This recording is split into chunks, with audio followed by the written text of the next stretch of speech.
This show is presented by the 323 Network. You can watch all your favorite 323 friends and shows on the 323 Network YouTube channel, follow us on all social media platforms at 323Reid, and support us as we continue to grow at patreon.com/323Reid. That's 323REID. 10, 9, 8, 7, 6, 5, 4, 3, 2, 1.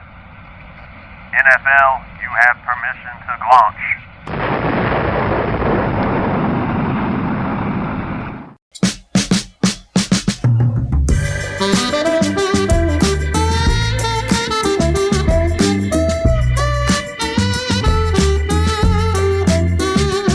I cannot hear you. Ladies and gentlemen, welcome to the 323. I am your host, Reid Murphy. Oh, it's good to be back. I don't know if these guys can hear the groove of that music, but that's fine because they feel it in their soul. They feel everything. That actually nothing can really be felt over the overpowering love and joy that is football. Because it's back.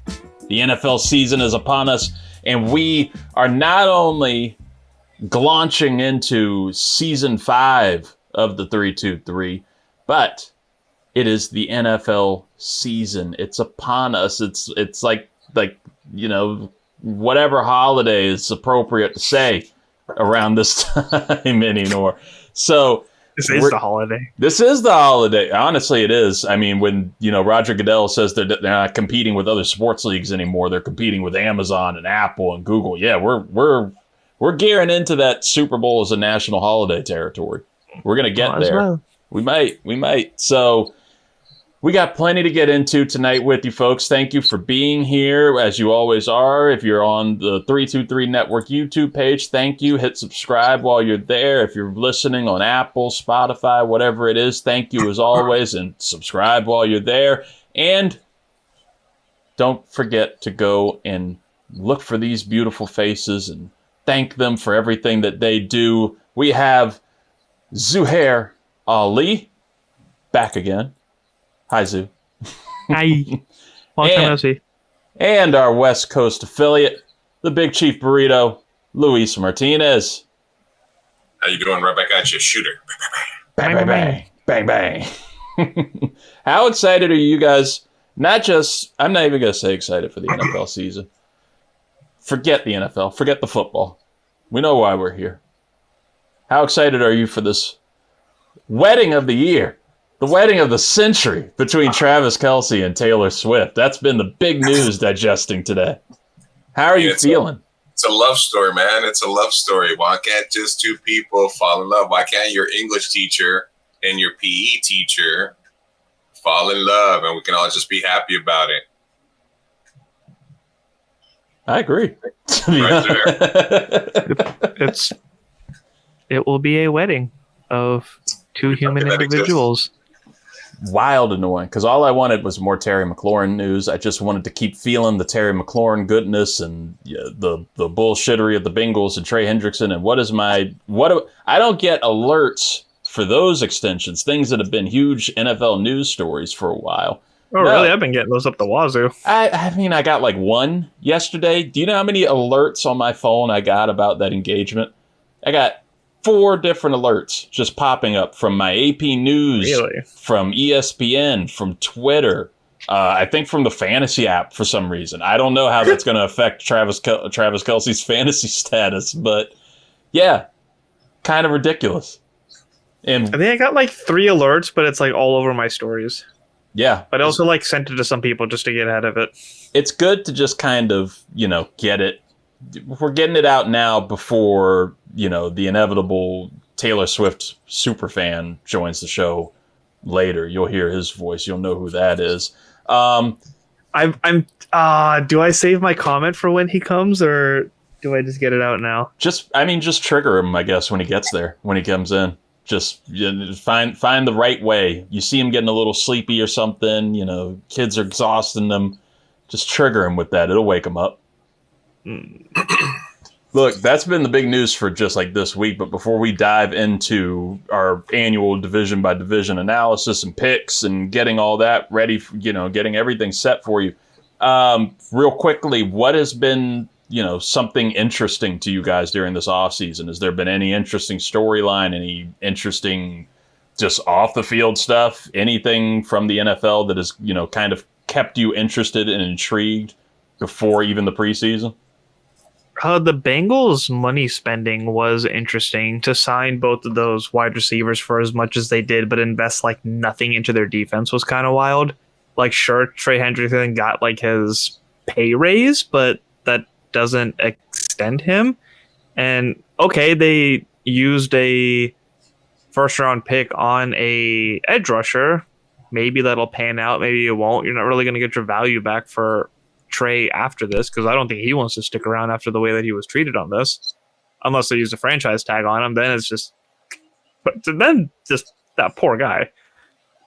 But yeah, just their priorities on how they've been going about, like, all the jokes are that the Bengals have to score like 50, 60 points per game, and that organization hasn't done anything to prove that necessity otherwise. It's not often that you get the number one pick consensus in the draft and also the number one most horrible offseason moves by, being cheap and allocating their money in weird places. It's a good congruence there for the Bengals. They're a wild. The Bengals are just a consistently wild team. And for whatever reason now, like, I finally got into that Netflix show Quarterback.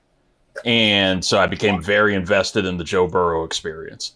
And I'm very invested in, everything with the Bengals. And I'm, watching that and just kind of in awe that the Bengals organization and Mike Brown, who I'm glad we're on this.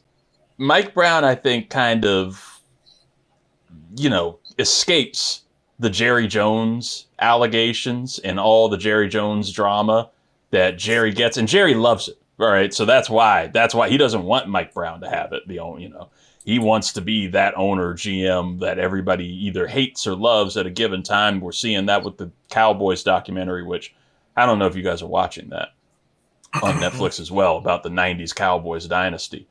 I'm personally loving it because they look so awesome and it's such great memories and it's like such a badass thing. And it just reminds all the haters, oh, this team sucks ass now. This is nothing close. Nothing close. I don't know why Jerry wanted to do this right now. But I don't know who dropped off more, the 90s Cowboys or who dropped off more since the 90s, the Cowboys or the Chicago Bulls? Because both have been poverty franchises for the last 25 years. It's got to be the Bulls, right? It has to be the Bulls. Like, they haven't, growing up watching Michael Jordan and then fucking. And I mean, at least the Cowboys, we can trick ourselves into thinking like they could be a Super Bowl contending team every few years. Like there's talent on that team. What are the Bulls? Like, I don't think anything of the Bulls except for Derrick Rose and his knee. Yeah. And a really nice pair of shoes that I had. A lot of Zach LaVine. Yeah. Booing the widow of the owner. Like, yeah, that's all that happens in Chicago. The Dwayne Wade reunion.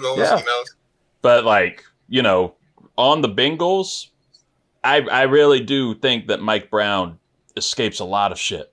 Because Jerry at least will spend. Jerry will do things for this team.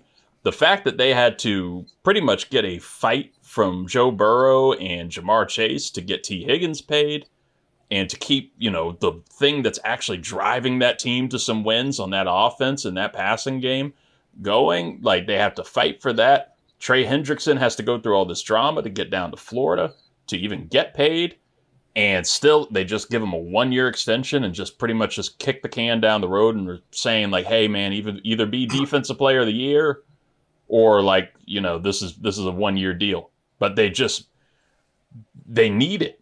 Their defense is so god-awful that they need a Trey Hendrickson. They need, what's-his-face, Shamar Stewart, the rookie, who they could not even get to agree on a contract. And that's like the easiest thing you can do as a rookie contract. Slide it in. Just give him what everybody else is getting. He's a second-round player, too.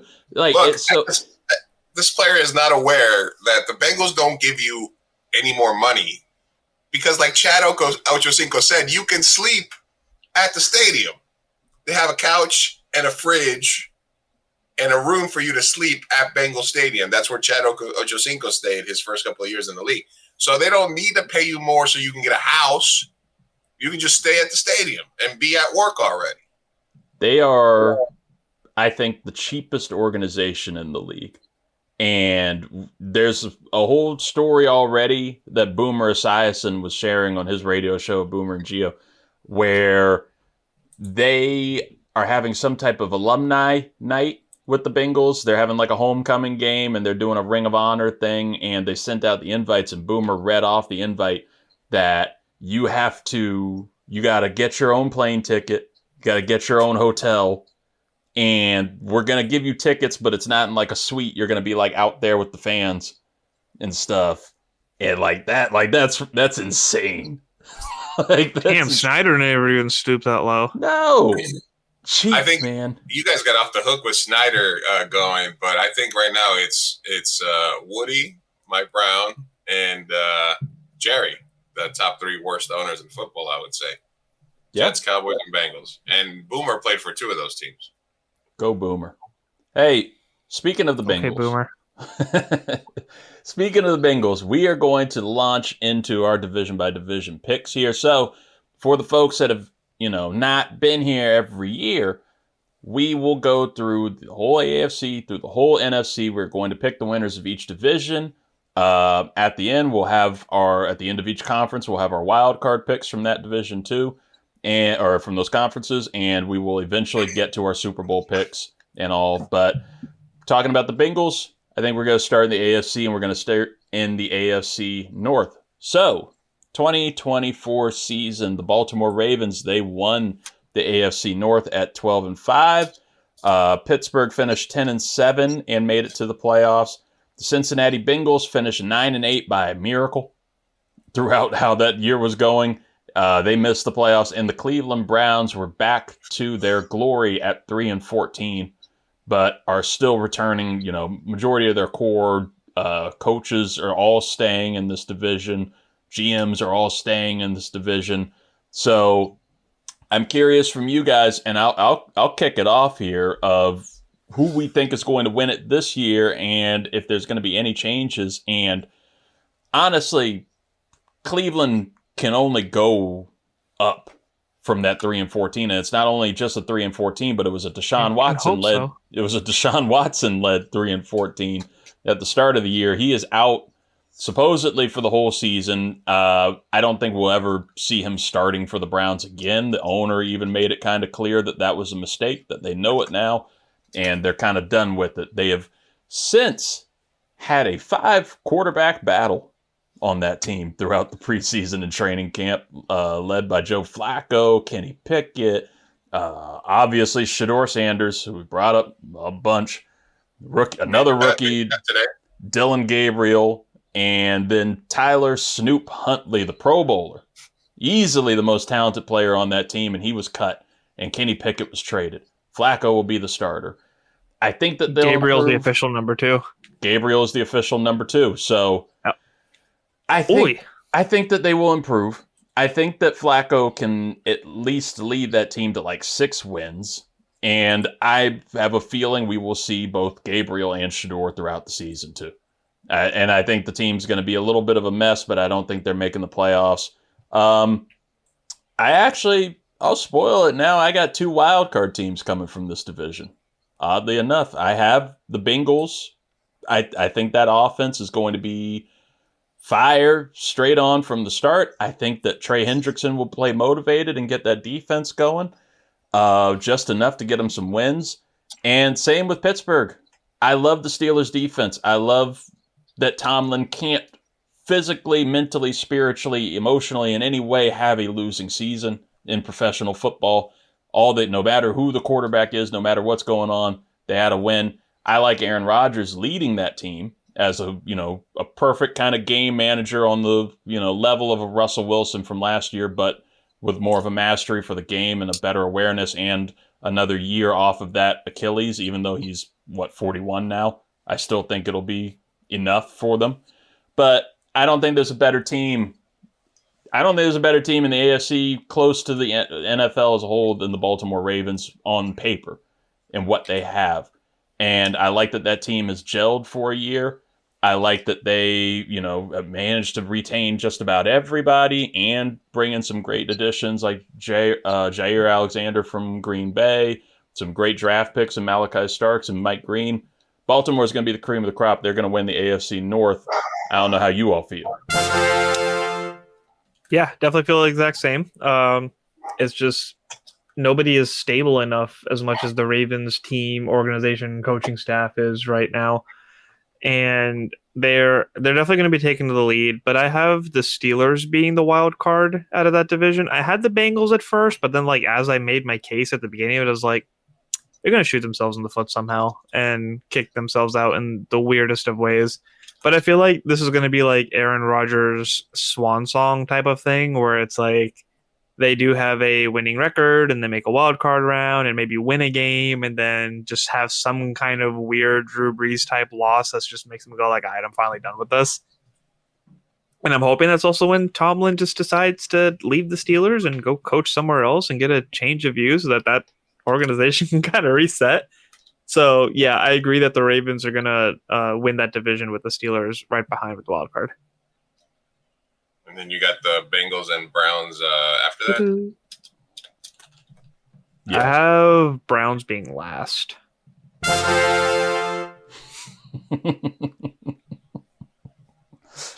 Where are you at with it, Luis? So, sometimes, what's the quote here?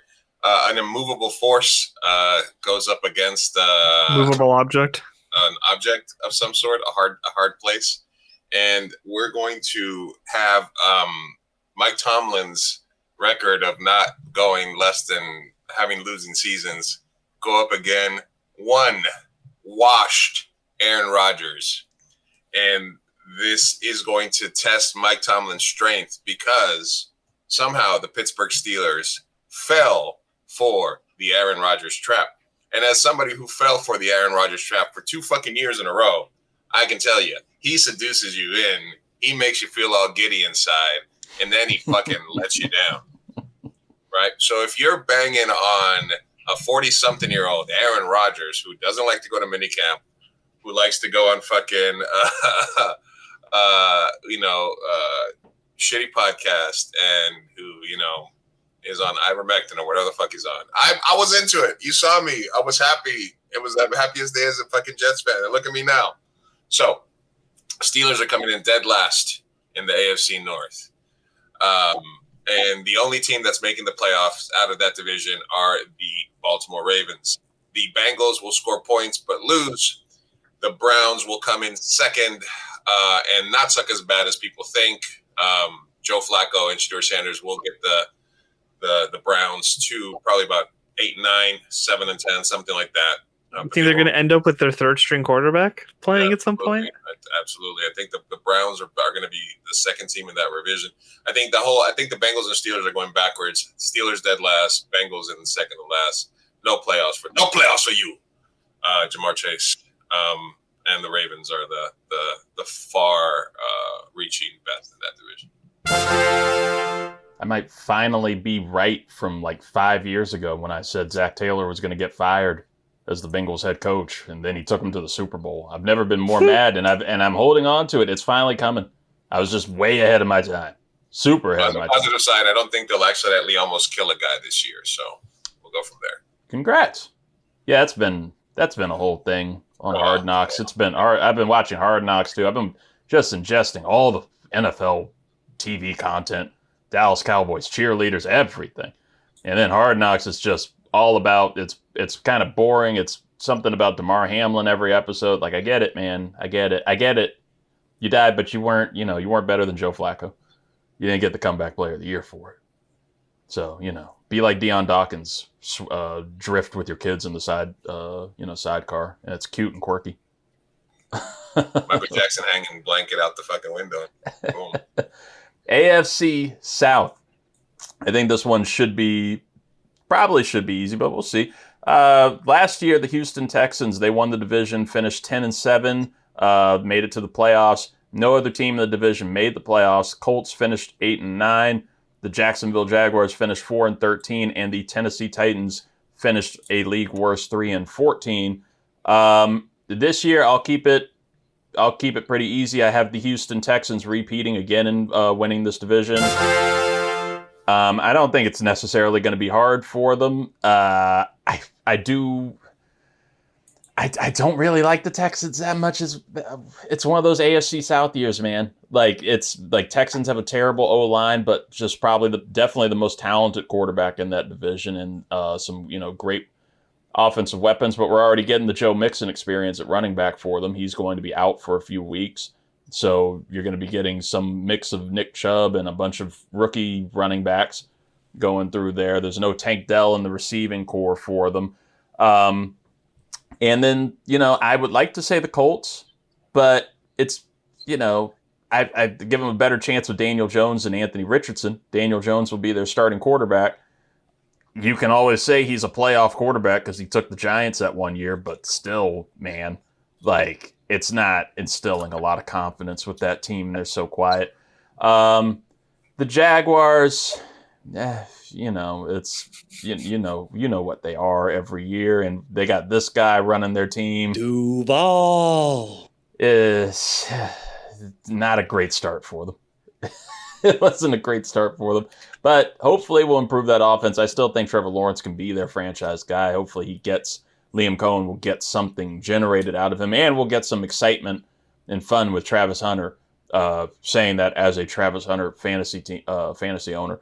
And then the Titans, I'm kind of on the Luis, how he felt about the Browns, feeling I don't think the Titans are going to be as bad as people think. I think that they are quietly progressing. Cam Ward, the most quiet first overall pick quarterback probably in years. Nobody's been talking about him. I'm sorry, Cameron Ward is what he's preferring to be called. So I think he's going to help them out a lot. I think he's probably going to get one of the best seasons from Calvin Ridley in a while.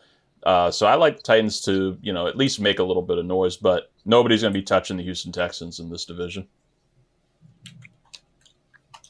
Yeah, agreed with the Texans holding the lead. The Titans kind of remind me of what the Panthers were last year, which is ironic because they both have a Buccaneers offensive coordinator as a head coach. But I think it is going to be the time to let their starting quarterback just kind of figure out who he is, how he adjusts to the NFL, start to get like his feet wet. And then there is going to be like some splashy moments and just kind of like things to build off to find out what weapons they need to bring in, how the defense is operating.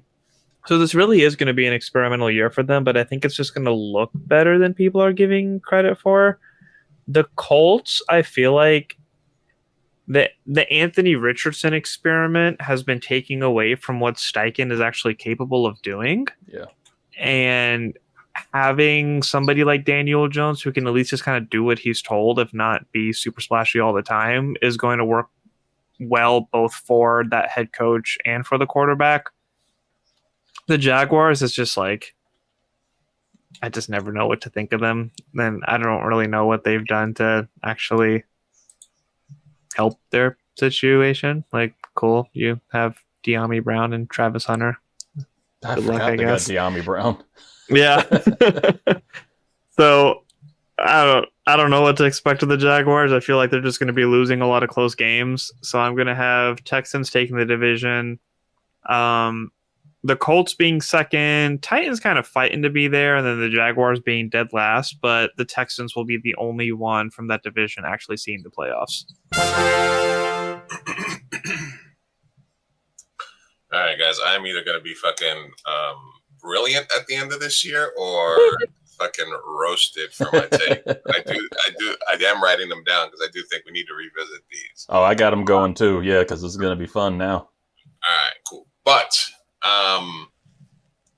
last year, Jaguars were 4-13. Fucking debacle on all levels, right? What was the record 2023? 9-8. What was the record in 2022? 9-8. So there was some positive Trevor Lawrence, Travis Etienne, Tank Bigsby situation. There's some talent there. You had the number 2 player in the draft, two-way star. We talk about the Cowboys. I seen what Dion could do to a team when they're playing on both sides of the ball. New coach, addition by subtraction by getting rid of Doug Peterson, right? Jaguars are going to take this division. Whoa. Jaguars are taking the division. Whoa. Back to the playoffs. They're going to rebound horde. And I have a feeling they're going to be one of the surprise teams this year. Texans still make the playoffs as a wild card. I was going to give the Colts a little credit because of their, maybe Taylor, running back comeback, maybe, I don't know. They got their tight end, their rookie tight end, supposed to be really good. That shit. But then I remember Daniel Jones is going to start for them. So we're going to put the Colts at the end, Titans in third place, Jags to take the division, Texans getting a wild card spot second. Okay. I like it. I like the risk. Yeah, I really think Anthony Richardson is like one of the most hustle backwards cases we've ever seen in the league of somebody who, like, I don't think he would be in this position. I don't think he would have lost this team. I don't think he would have lost the confidence if, last season when he took himself out for a few plays because he was tired.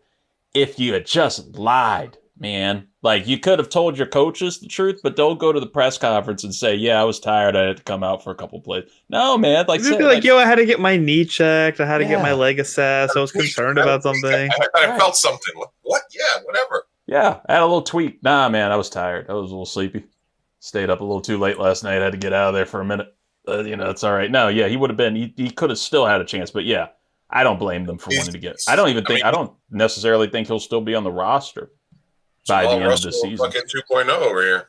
Mm-hmm. And man, Scott was right, but we don't have to tell him right now because we've already moved past it. We're getting into the AFC East. He is shitting his brains out right now. AFC East. Last year, Buffalo Bills. America's team, Haley Steinfeld's team. They finished 13-4 and just narrowly missed out on a Super Bowl appearance, falling to that Chiefs curse again. Miami Dolphins, New York Jets, New England Patriots, none of them made the playoffs last season. Dolphins finished 8-9, Jets finished 5-12, and the Patriots finished 4-13. Another quick one for me this season. I think the records will be improved generally, but I don't see anybody coming out of this division for the playoffs outside of the Buffalo Bills, who will win the division. Shockingly, I have the most make or break team in that division being the Miami Dolphins, where they are either going to be on the cusp of a playoff appearance and coming in second place, or they're coming in dead last, because that defensive backfield in Miami is one of the worst I've ever seen. I would not even test you all to try and name one of their defensive backs currently, or one of their corners. They were at least Fuller. Yeah. Oh yeah. Yeah. He's still there. Like, that's what they're working with there, and they are fully make or break by Tua. And I can't trust him to stay healthy. I can't trust him to make the right decisions for his health in those cases too. And we don't even know what's going on with Tyreek Hill. Has not been seen the entire preseason or training camp, has not been practicing, and that is a key piece there. And add on top of that, you want to say, well, they have Devin Achane.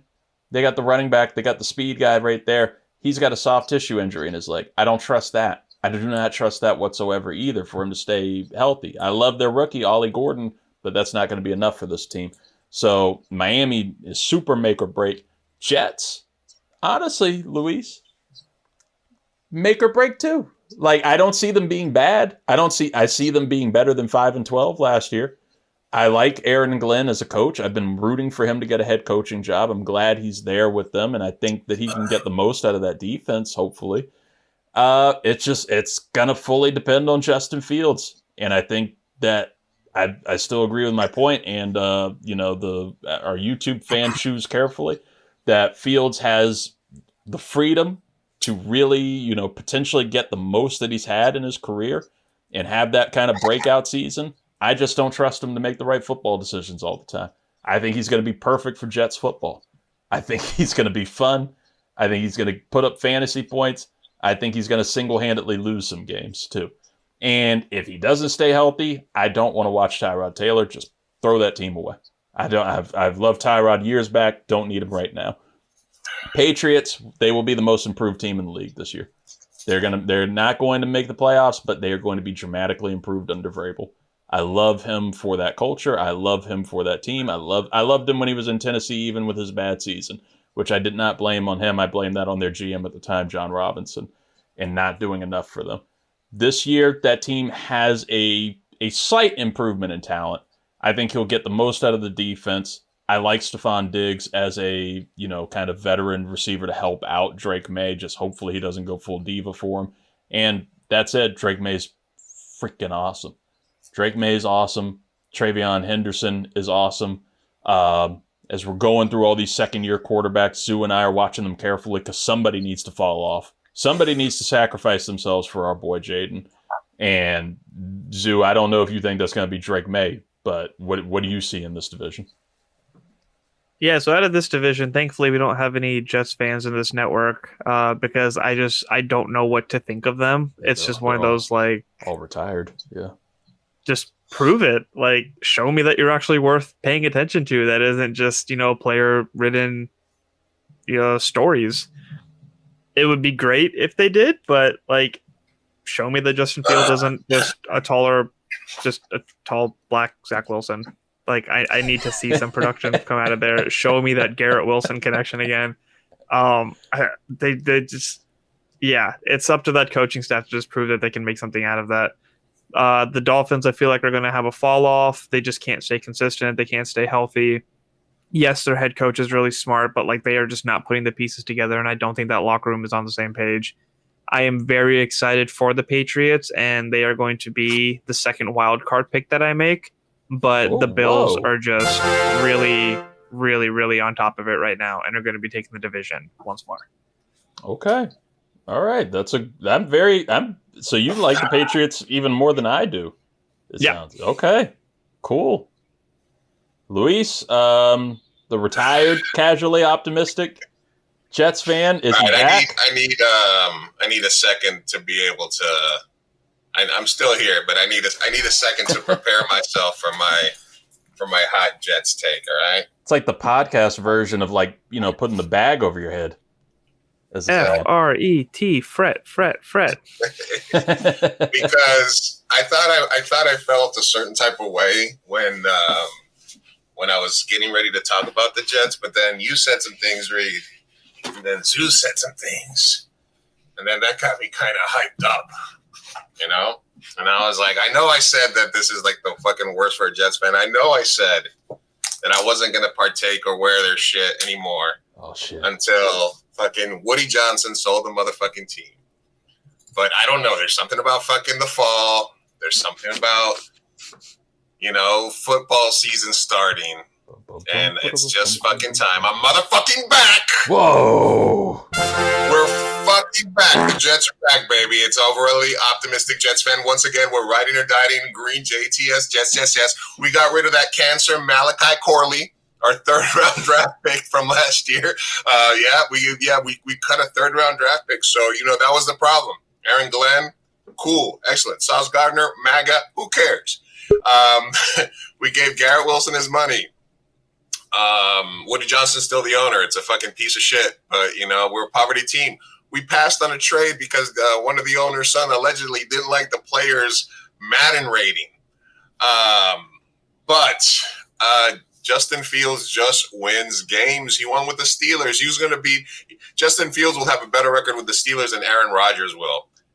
Burrito bet anybody that wants to take that. And Justin Fields can run the ball, and it brings something to the Jets offense that they haven't had in a while. Breece Hall is going to be on a contract year. Garrett Wilson got his money. The defense took a step back, but they can also take a step forward. They made some trades. New regime. Who this? It's the fucking JTS Jets. All the way to second place in the division and the final wild card spot. That's right. New York Jets are going to make the playoffs. Ooh, Luis is not going to fret. I was going to say, yeah, he didn't. Do we have somebody who might want to take that burrito bet? See, I missed a good portion of that, so I don't know what the bet is, but I'll take it. I'll follow Luis blindly. Are the Jets going to be the wild card in the AFC? Oh, no, the burrito bet was that Justin Fields will the record with the Steelers will be better than Aaron Rodgers' record will be with the Steelers. Ooh, I like it. I like that. Yeah. Okay. But I am picking the Jets to get the final wild card spot and come in second in the AFC East. The Buffalo Bills are obviously clearly the class of the division, and the Dolphins and Patriots, I could give a fuck what order you put them in, but they're third and fourth respectively. Scott, you're looking a little extra pale there. I know. It's because I'm getting washed out because it's so bright in this apartment than it was in the other one. It's bright. He's wearing a light gray color tonight. I know. I'm not wearing my black hoodie. No, nothing. New season, new Scott. Scott, who do you have winning the AFC East here? Oh, Bills. There's no commentary needed. Okay, It's easy. All right, there That's you go. just silly. That's just silly. All right, real quick, AFC North AFC North, Ravens. and South. Bengals defense is trash. South, I'm going to give me Texans on a bounce back year. Okay. All relatively on the same page there. Yeah, all caught up. Yeah, I'm kind of in between them and the Jags, but Liam Cohen's Duval just gives me the ick, so I can't give it to them. Duval. Well, good. I took the Jags. Yeah, he did take the Jags. He took Duval. Yeah, I mean, it's close. I mean, it's definitely not going to be the Colts. They have too many problems there. And then the Titans, I mean, I'd be very interested to see if Cam Ward's going to be like a Jaden Daniels-esque rookie year. Because there's always one that does. Like, see, you saw CJ Stroud 2 years ago. You saw Jaden Daniels last year. So I wouldn't be totally surprised if Cam Ward comes out guns a-blazing, especially in the cupcake AFC South. But you just kind of have to hedge your bets on the favorite with the Texans. I've been on the kind of I was on the Cam Ward, we have to say Cameron now, Scott. It's Cameron Ward. That's what cancels me. His mama named him Cameron. That's what gets you. That's what gets me. Let's see if we all stay on the same page here in the last division in the AFC, and it's always a competitive one, always a fun one. The AFC West. Last year, of course, the Kansas City Chiefs, they finished first place in that division, made it all the way to the Super Bowl, thankfully lost. Chiefs finished 15-2. The Chargers and the Broncos also made it to the playoffs in the wild card spots. Chargers finished 11-6. Broncos finished 10-7 last year. And then there was the Raiders, who were not for real last year at 4-13. I'm going to continue to say that they're not for real, but it brings on it's a tough thing here for me and Scott here, because we're constant, like especially Scott's always saying they're not for real, but now Geno Smith is there, and we're not supposed to write off the Hall of Fame Geno Smith. the Hall of Famer Geno Smith. So I don't know what we do this year. We're gonna have to. We can't root for an injury because he's indestructible. He's invincible. So like something's got to give. We're talking about immovable forces meeting a hard place. So that's where we're going to be at. I do not have the Chargers making the playoffs again this year. I like the team enough, but there's just something not consistent enough on offense there with the passing game. I like Ladd McConkey. I like Najee Harris and Omarion Hampton for that run game and to be in the Greg Roman run offense there. But there's something missing with that team. Still things missing on defense. I can't trust them, but the Denver Broncos made enough improvements all over. And I've really fallen for that team and what Sean Payton's doing there. I do have the Broncos making the playoffs and being a very tough wild card team in the AFC.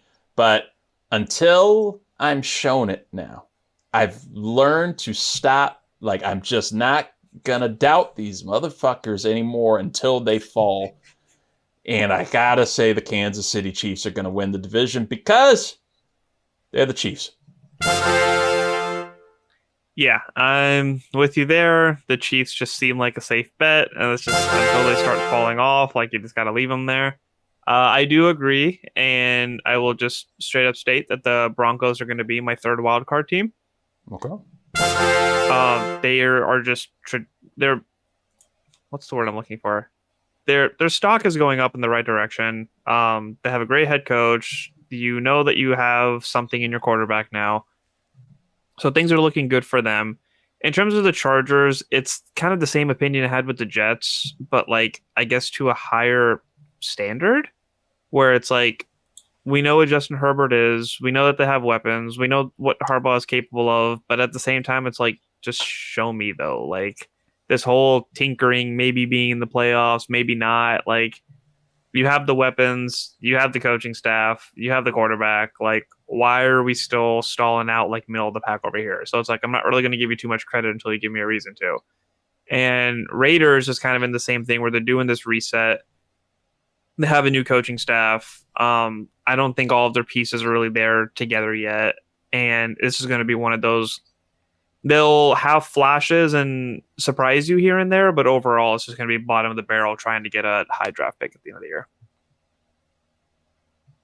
All right. So AFC West, man. Look, I think the main story in the AFC West is how much it's going to be elevated, because the first thing, I can't wait for the segment About the wedding. 10 a.m. fucking Sunday morning. I can't fucking wait for that. Will she be in the stadium, San Diego, at 12:52? And I want to get the report that says she was just spotted walking into the stadium for the Chiefs-Chargers game. And the league is in there going, Monday, Monday, Monday, morning. And it's one more year of love story. I hate it. Chiefs are not going to win the division. The Denver Broncos are. Hey, It's going to be, I don't know, man. I don't think Mahomes can do it on his own. Mahomes has 3 fucking rings, man. Right?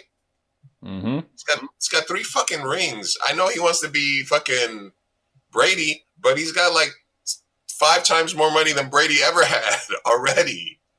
You know? And he's got a MAGA wife at home. I mean, that shit can't be fun. So I mean, at some point, I think he's just like going to work. I don't think Patrick Mahomes wins another championship in his career. Wow, that's a big Hot take. take. That's a Hot take. big take. Hot take. Okay. So I think the Kansas City Chiefs decline begins this year, and Denver is poised to take over. I think Kansas City is going to be battling the New York Jets for a final play-in spot maybe this year.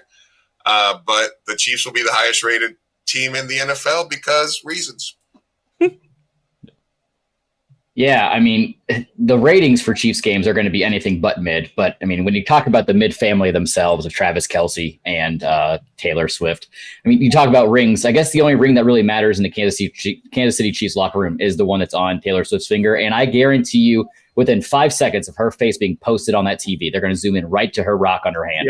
Yep. And you know what? And everyone was saying like, oh, he's going to propose like after the Super Bowl. They're winning, got the confetti coming down and blah, blah, blah, blah. Thankfully that we didn't get that. You know what? And they did it early because they're not going to do it again this year either. And I'm actually rolling with Luis and taking my, saying it now, Coach of the Year, Sean Payton's Denver Broncos to win the AFC West. Man, I'm surprised you didn't go back in on the Chargers bandwagon. No, the Chargers have burnt me one too many times. I will never put my name attached to Raiders' success, even though I love Hall of Famer Geno Smith, not future Hall of Famer. He is a current Hall of Famer, according to me. And then like the Broncos, they just keep adding pieces. Really dark horse candidate for Rookie of the Year for offense. It's going to be RJ Harvey out of Denver for the Denver Broncos. He's going to be very scary this year, in my opinion. And then, yeah, the Chiefs, they start seeing, you've been seeing it for the last couple of years. They're kind of teetering on that line of the decline. I think this is where you really see kind of a steeper dip than normal. And the Chargers are going to be mid. They're going to be like third. They'll have like a mid-round pick. They'll get like a guard, and they'll just keep redoing the same thing. Okay. So, Scott, you know what's going to be more exciting than that wedding? Not watching it. When it's going to have its theatric release. Oh, everyone's going to go tell pay me. money to go watch it in the theaters. You get Taylor's version. It is a true, that is like, it could potentially be like, you think we could get like royal wedding status? Like they'll have like It's a not gonna be on televised pay-per-view. wedding. Absolutely. Netflix. I think that there should be an entrepreneurial, like sound engineer at the stadium. Maybe play some like wedding music for when the Chiefs step on the field. Just try to get into their head like that. Oh my God! What if that's the halftime show? What if it's Yeah. going to be their wedding? Like They do the wedding at the halftime show. The man's planning a fantasy wedding, and I don't think he's going to be thinking about being a tight end this year. I do love that.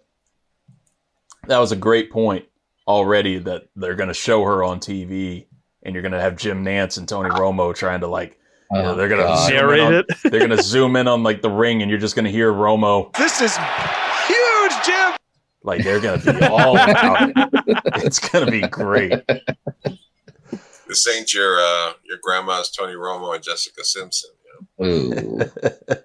So we have the AFC all knocked out. We got our wild card teams all picked out in there. We will get to who the the future AFC champion is going to be in a little bit, but we move now to the NFC, and we're going to start right from the north again. And I don't think it's going to feel as easy. I don't think we're all going to be on the same page as much as we were in the AFC here.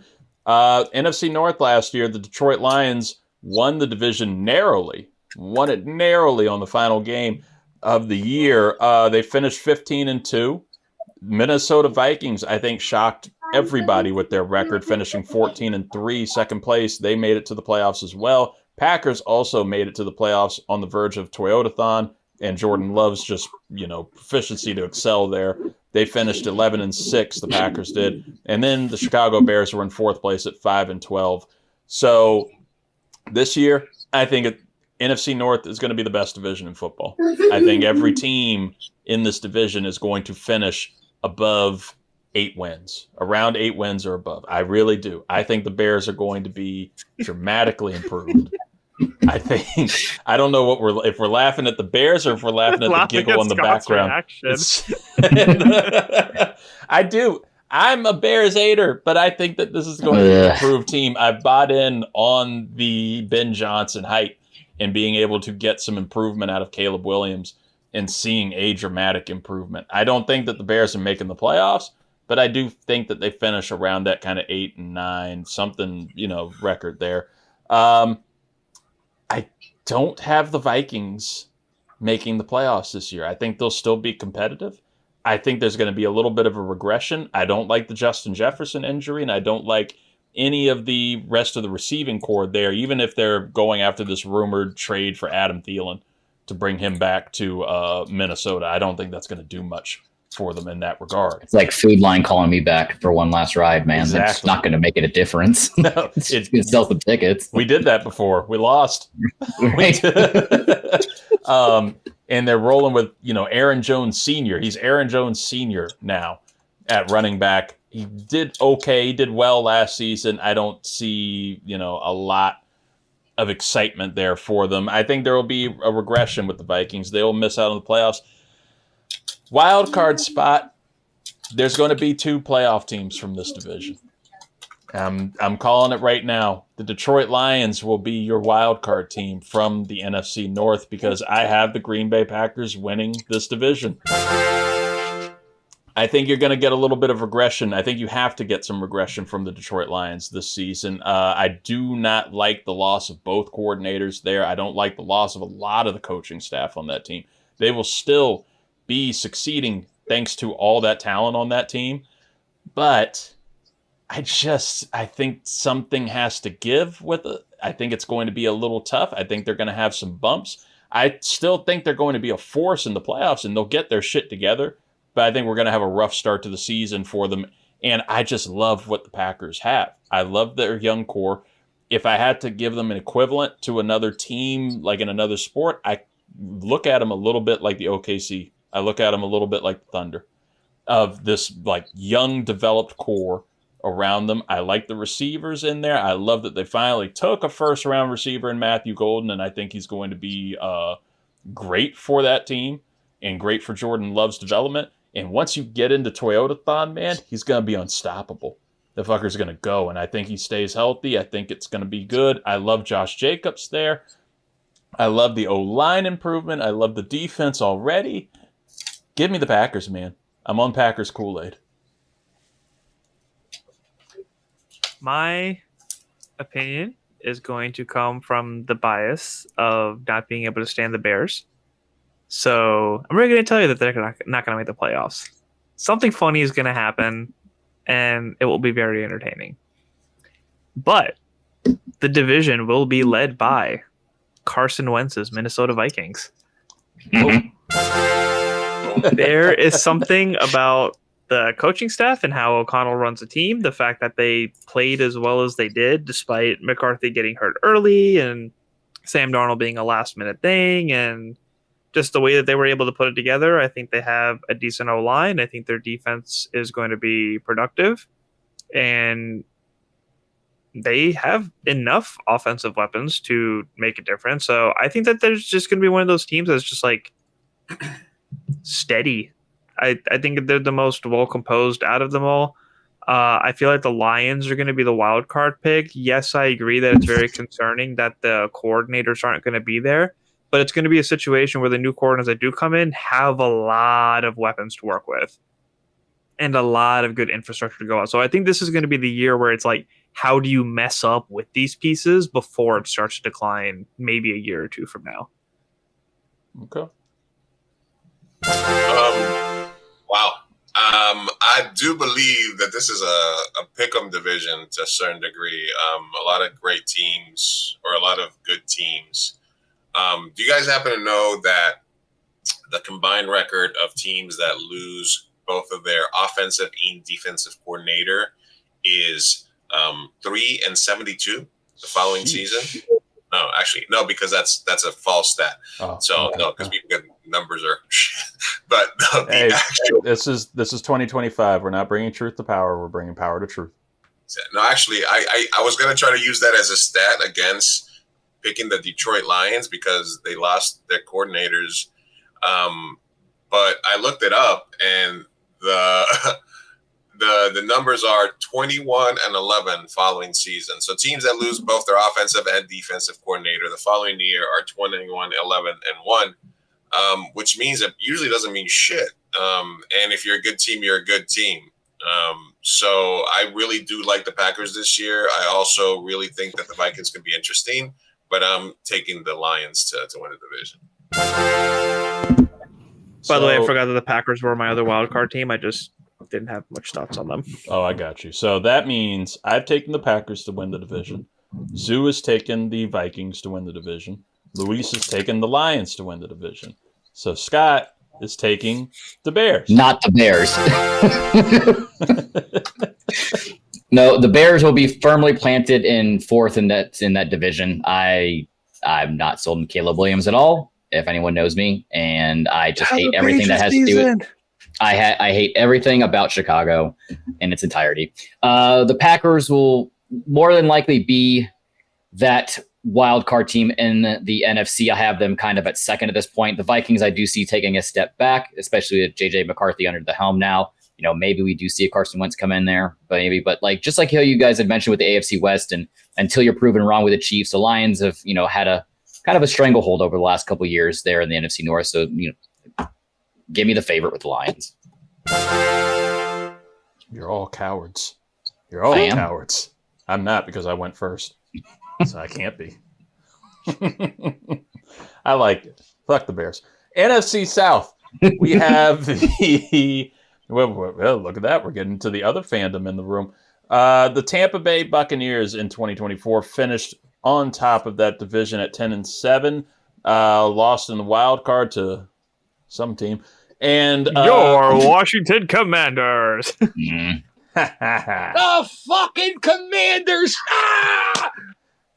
None of the other teams in the division made the playoffs. We had the Falcons finishing at 8-9. The Carolina Panthers finished at 5-12. Would they lose their qualification to? Their playoff qualification to? I think that had to be the fucking Commanders. And the Saints finished dead last at 5-12, but they seemed worse. I don't know how they finished 5-12, but they seemed worse. It must have been that weird 40-point thing they were doing at the start of the year. But this year, I don't think that there's much change at all. I think the Panthers will be competitive. They'll be one of those dream killer teams. They're going to be fun, and that's all you can ask for on this, this rebuild road that they're on. And as long as you continue to see some improvement from Bryce Young, you can be happy in Carolina. Falcons, that's a perennial mess of a team, right? Like they're going to be in limbo forever. They will finish 8-9, probably again, or 9-8, and miss the playoffs. Just good enough to, get a shitty draft pick that they can take another quarterback with, and, not good enough to make the playoffs. I don't think I'm still curious what's going to happen with Kirk Cousins there, but it's the Atlanta Falcons, so I don't really care. Tampa Bay, cream of the crop in that division. I think they're going to continue to be competitive. I love the offense. I hate that they continue to change coordinators, but they've done it twice now with success. So we'll see what Todd Bowles, can get out of them. Baker Mayfield, I think, is going to have a wonderful season. Looking forward to seeing Emeka Egbuka, get whatever kind of level he's going to be there, and another 1,000-yard season from Mike Evans, of course. So give me the Bucs to win the NFC South. Zoo? This is going to be the year that the Panthers start making their identity. I think Bryce Young is going to start getting more comfortable in his role. He has a wide receiver that hopefully he'll be able to rely on. And I think it's going to be uphill for them from here. We'll see. Aside from that, the Falcons, I don't trust them. They haven't given me a reason to trust them. They're definitely not going to be making it to the playoffs. Frauds. Saints, hot trash. Just spoiler, they are my pick for the worst team in the league this year. Trash. And the Buccaneers are just going to dominate. It's as simple as that. Easy money. You know that, I got Kyle Pitts, in the 14th round of a fantasy draft the other day. You drafted him? Yes. I mean, Ew. yes, exactly. I have no fucking clue what to do with this division, but yeah, the two things are the Saints and the Falcons are going to be trash. Michael Pajonix, I don't believe in him. And his Yankee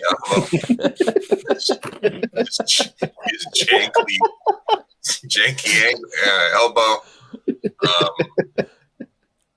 I don't know, man. Give me was it Tampa Bay, and who else is in that freaking division? It's Tampa Bay and Carolina. Everybody feels good. Everybody's got a positive voice about Carolina. Yeah. Carolina. Not going to be good, but, we're proud of you. They can't be worse, right? That's where I'm at with Carolina. They can't be worse. No, and you know what? Chuba Hubbard, my fantasy grenade. He's out there. I fell for that. Yeah. Yeah, fuck, you did fall for that. Can we talk real quick about how I dominated your draft from the 5th pick, which was insane? I told you guys I was going to fuck up everybody's team then and take Malik Neighbors at 5, and I did. I took Nico Collins, strengthened out the fucking wide receiver room. Then I sat back, waited on my QB while you guys all fought each other over like Brock Purdy. I even told Scott, I gave you a chance to take your boy. I said, you need to take your boy this round or you're going to lose him. And he takes the fucking running back from Washington instead of Emeka Egbuka. Yeah, that was a panic pick. I literally said to you, take him this round because I'm going to take him. I couldn't even focus on any of the success you were having because I just kept watching Jeremiah drop in and out of the stream. Yeah. And an occasional shit. I was taking 3 seconds to fucking make my picks. I was just rushing. Oh, man. That was fun. That was fun. Anyway, so just to say, man, do you guys believe in Bryce Young doing what he did at the last few games of last year? Or do you believe in Mr. fucking Cleveland himself, Scott's boy, continuing this progression? And I'm going to go on the side of the short, sort of athletic quarterback. In Carolina. I was like, because there's both very short and unathletic. I'm going to go with the Panthers to surprise. I'm going to go with these teal teams from the South to surprise the Jaguars and the Panthers because that division fucking sucks. So literally it could be anybody. So why not Carolina? Why not us? Why not? Why not Carolina, Scott? I think that's on their marketing, on their slogans for Carolina. Why not? Why not? It's just a shrug. It's just Bryce Young going, no. No. David Tepper. And it's the owner going, why? Yeah, the owner itself I will never get behind a team with that fucking owner. I just have no faith in them. They're like you said, the Atlanta Falcons is just, they need to change their logo from the Falcon to just a big question mark, because I don't know. They could be good, they could be worse, but I don't have any faith in them. The now Jake Haynerless Saints, you got Spencer Rattler at the helm in New Orleans.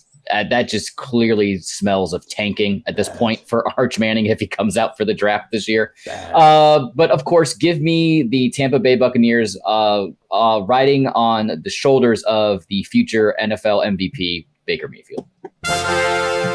Because Scott said so. Yeah. And that's all you need to know. What more do you need? What more do you need? You know what more we need? The NFC East. 2 more picks. We got the NFC East here. Love it. Love it. Why don't you start with the NFC West? Give you guys a little bit more of time for a platform for your boys. Yeah, Save you know the best what? For last, man. Fuck the West. Let's go to the West. We got It'll be easy. last year winning the division in the NFC West, the LA Rams. They finished 10-7, lost in the divisional round to Philly. No other team in the division made the playoffs last year, but you did have the Seahawks finishing 10-7. And the Arizona Cardinals finishing 8-9, and then the San Francisco 49ers, I think, being a surprise in the league last year at 6-11, bottom of that division. Honestly, I think that you're looking at a division with not too much change here. I do think the 49ers are going to continue to kind of stay in that kind of range. I don't like a lot of what they've got, and they're already starting the year off with plenty of injuries. Brandon Ayuk is not going to be playing the first few games. There's reports that Jawan Jennings, their number 2 receiver, is probably going to miss the first 4 games. So you're going to be seeing a lot of Ricky Pearsall to start the year. I can't trust McCaffrey at this age anymore to stay fully healthy. And then you got Brian Robinson, who I like.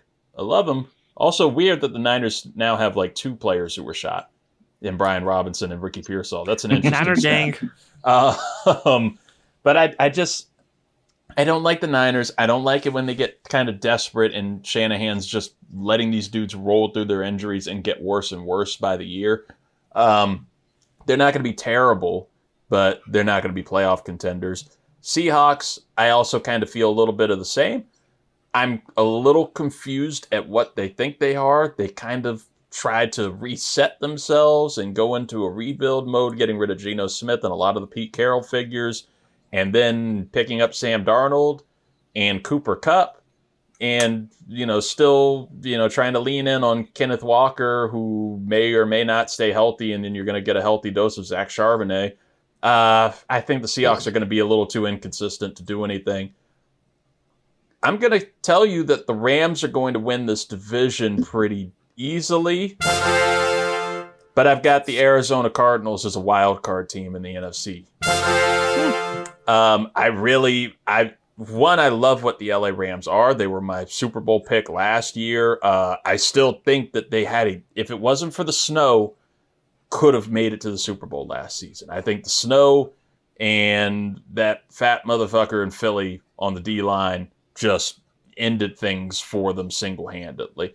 So I like the Rams as long as Stafford can stay healthy. I don't know what's going on with him there, but I do like the addition of Devontae Adams to go with Puka Nacua and just a lot of what's going on, especially with those FSU boys on the defense. That team is dangerous. But the Arizona Cardinals made some really dramatic improvements to their defense. I love what I'm hearing about Will Johnson, how they're able to sneak him in the second round with just like some fallout there for them, and got Walter Nolan in the first round on the D-line and brought back Calais Campbell. They got Josh Sweat from Philly. I think that they're going to be a really sneaky, dream-killing team that winds up in the playoffs last year. They were already that last season where they weren't consistent. I think Jonathan Gannon, head coach there, is going to get them going. And I think Kyler Murray is going to have a bounce-back kind of season.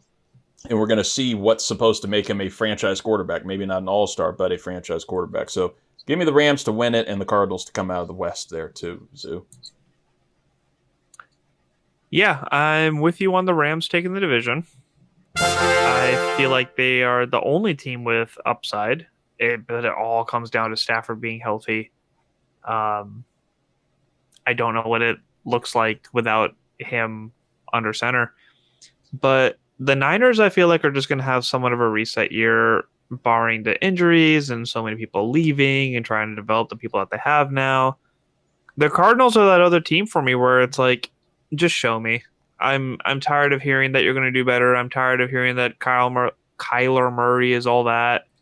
I'm tired of hearing that you have like a stellar defense and these receivers are so great, but they just haven't had a chance to put it together yet. Just fucking put it together. I'll have no faith in you until you give me a reason to. And the Seahawks are definitely trying to figure out their identity and what they want to do with Mike McDonald.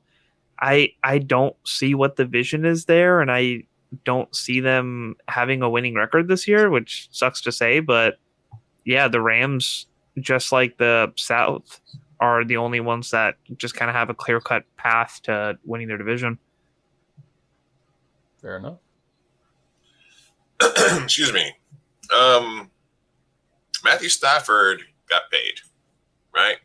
Cha-ching. The Giants, they were flirting with other teams. Eventually, he's just made more money where he's at. I don't think he's going to be in a hurry to get back. I think he's going to miss a lot of games. And then I think if you're banking on the Rams, you're banking on a lot of Jimmy Garoppolo. And he's a fucking decent quarterback that loves banging porn stars. And, good for him. Who doesn't? I thought he was a porn star getting banged. So, depends on the day. So I love, and I'm in an awkward situation where I love Puka and this year, and maybe even a little Kyron Williams, but I don't really believe in the Rams because of the quarterback situation. So I like the Cardinals. I like the Cardinal to take that division. And the Niners are also a strange team. It's gonna be it's gonna be fucking white boy fall because it's gonna be Purdy, Kittle, and CMC all night long. It's the three-headed, all wide. Four, because I got Pearsall too. And Pearsall, and should probably shoot himself in his own foot at some point. Look, I think it's the Cardinals, and then after that, shuffle them how you want. Okay. Scott, Mr. Ellia, if you're nasty. Yeah, I was looking for the unmute button on my screen, and I am nasty, so thank you very much. Yeah, this division is a toss-up to me. It could literally be any of them except the Seahawks. I'm not really expecting much because they let my boy Geno Smith walk away, but I will. You know what? I'll give Luis his roses and his boy Kyler Murray. Give me the Arizona Cardinals. Wow. I'm hoping Trey McBride can score more than just like 1 or 2 touchdowns and not wait until week 14 like he did last year. And the Rams, their defense is potent to say the least. It's very impressive what they're doing there in Los Angeles, but I think Kyler's going to be that kid at the cookout running around, and nobody can quite catch him. So give me Arizona. I always love thinking of Kyler Murray and the toddlers. Anytime you can follow like step for step the Jets quarterback progression and go from Geno Smith to Sam Darnold, it's going to be a bad time for you. Because that means we got fucking Joe Flacco and fucking Zach Wilson coming at you next. So Seattle, I love you, and your depressing rock music, but it's not gonna be good for you this year with Sam Darnold. I mean, he sees Ghost in New York. Imagine seeing Ghost in the rain. That's where you see vampires. Is in Washington. And also, I got Kyler Murray in the 9th round because I didn't panic and I didn't draft a quarterback early because I was going to get Joe Burrow, but they got taken ahead of me. So then I just said, I'm waiting till the end. You could have gotten the other Joe there in the AFC North. You got Joe Flacco. Joe Flacco. I almost won the championship last year with Joe Flacco. That would have been disgusting. Joe Flacco could get Cleveland off to a sneaky I forgot he played a whole season last year. He got in there. Gross. Got that ass. All right. Well, look, guys, we got our divisions. that we spoiled it for the audience. Divisions are picked. So, Whoa. yeah, well, Not all the divisions. no, we didn't. Oh my God. Not all the going down divisions. Wow. Because you know who's in there. Look at those boys. This is an audio in medium. Reid. NFC East. I know it's an audio medium. Look at Got it, me audio to this. people. Look at it. Look at it. Look at my shirt, audio people. For the folks who don't have YouTube. They need to get it. Unless they have Fox, apparently. Then that's a carriage dispute. We'll get into that more, I guess, once that Disney's happens. buying out everybody. Can you just sell this platform to Disney? I think we were bought by Disney recently. Oh, shit. I don't know where we're at. But I know where we are in the picks. We had the NFC East. How could we forget? You saved the best for last. The NFC East last season was a fun one because the Eagles won the division at 14-3, and they won the Super Bowl. But coming in second place, Scott Elliott's Washington Commanders. He was the only one who picked them to win the division last year. They finished 12-5 and lost in the NFC Championship game to Philly. Dallas, New York, they did not make the playoffs last year. The Cowboys finished 7-10. Giants finished 3-14. So we'll go through our picks here. And the Giants are contending for me as one of the worst teams in the league. I think that they're going to be a bit of a mess. I think that there's going to be some desperation. I think you're going to see a little bit of all three of their quarterbacks between Russell Wilson, Jameis Winston, and Jackson Dart, and that's when you know things are going rough, when you're just rotating through them. And they got rid of their little magic stone there, and Tommy DeVito cut him today. So, Tommy Cutlets is gone. Tommy Two Touches? Tommy Two Touches is gone. Dallas, I actually have as a sneaky contender for the playoffs. I just don't trust Brian Schottenheimer as their head coach, as somebody who's been in the league for decades and could not get a head coaching interview, let alone a head coaching job. And he just happened to wind up with the job there in Dallas because he was there. But I do like that they added Matt Eberflus as their defensive coordinator. Bad head coach, but a great defensive coordinator. Loved him in Indy. I think he will get some improvement out of that team. I don't like their run game. I don't trust Javonte Williams to be their lead back there. But should be some fun if Dak Prescott can stay healthy and, throw into CeeDee Lamb and George Pickens now and a freshly paid Jake Ferguson. And I do also fully believe that the Micah Parsons stuff is going to get resolved. I think they can say it's messy right now. It's messy. They're calling for a divorce, but I'm watching this Cowboys documentary. It's just what they do. Jerry loves this shit. Jerry loves it. Brother, this guy stinks! So they'll get him paid, but I think they are going to narrowly miss out on a playoff run based off of some coaching decisions that kind of fuck it up for them. Wasn't Dak's contract literally like an hour before the first game? It was. And you've had messy moments before with like Des Bryant making a huge mess to get his big payday. You've had, of course, Dak, Zeke, Emmitt Smith is the most famous one over the decades to hold out 3 games and finally get his pay. So, that's just what Jerry likes to do. With the final 2 spots here, I have Philly and Washington both making the playoffs this year, but I've got Philly as the wild card team because The fucking Commanders are going to win the division. I'm going with them this year. I can't let Scott take the credit this year, and maybe it'll be a curse. I don't know, but I do really, really like what Washington has, consistency wise, especially now that they've gotten Terry McLaurin locked down. I hope Marshawn Lattimore at corner can stay healthy and be what we need of him, Trey Amos, the rookie, and Mike Sanderstrill being put in the slot, his natural position, to create a really fun defensive backfield and getting, some help from Von Miller, at the very least, even as a mentor role to these young pass rushers and a young D-line. And I like the confidence that Adam Peters has in Javon Kinlaw on the D-line to pair him up with Daron Payne. So we'll see there. And I like a very, very improved O-line. Hoping Sam Cosmi at guard can come back, near the end of the season. I still don't trust too much of the receiving core after Terry, but at least Debo was looking fun for that one possession in preseason. Hoping to continue to see some rise from Jaden Daniels and continuing to see the mental part of the game staying clear and staying strong and not, regressing into some mistakes. If that can happen, I think that this team can not easily win the division, but fight for it and put up a fight against a Philly team that I still like, but I think is due for some post-Super Bowl regression.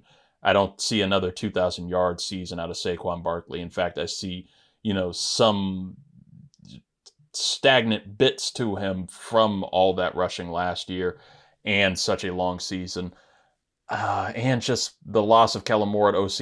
It's the same thing as Tampa Bay, just continuing to lose coordinators. It's a great thing to, show for what your team does, but it just sucks for Jalen Hurts because it keeps happening over and over. I think you get a little regression, just enough for Washington to take this division, Zoo.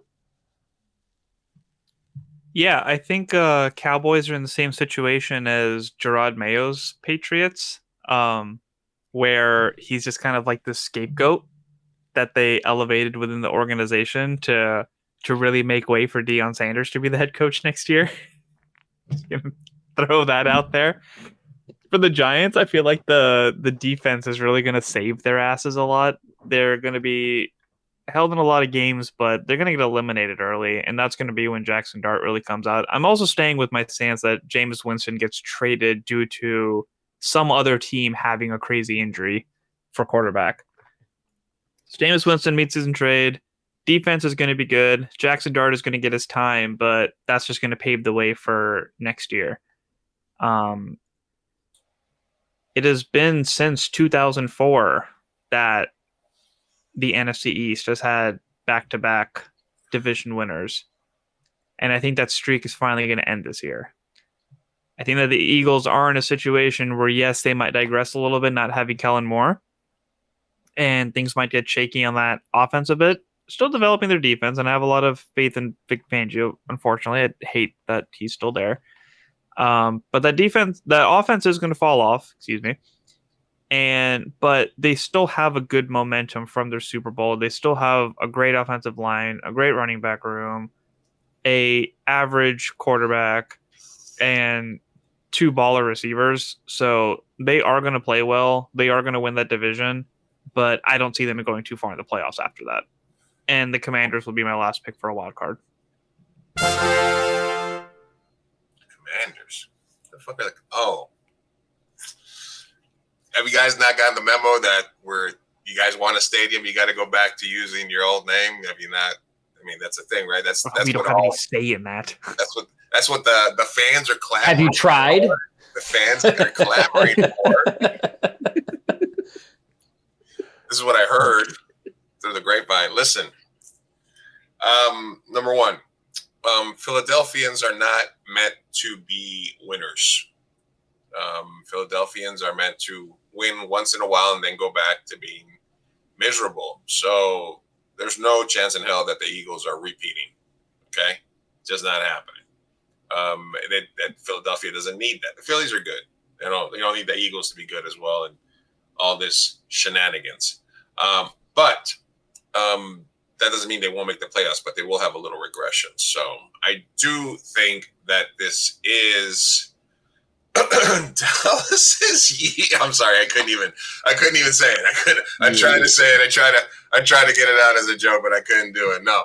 I think this is Washington here to take the division. And I think Philly gets a wild card. But I think the Giants will be feisty.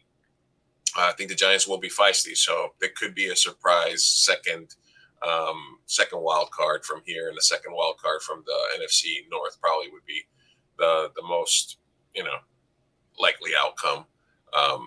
But the Cowboys will suck and be good for fantasy. That's all we want. Yeah, the Cowboys I have fourth in the division this year. Like they'll be good for fantasy, but as far as translating into wins, I don't see it very much. I think the Giants are going to surprise a lot of people. I have them at like the 8-9, 7-10 kind of range. I think they're going to get a little bit more wins than people are expecting. Fuck the Eagles. I'm not giving them anything because they're the Eagles, so I have them at second. So congrats, you got second in the NFC East, and give me the Washington Commanders again this year to win the NFC East. It is a safe pick in this podcast. It is. It's never going to be.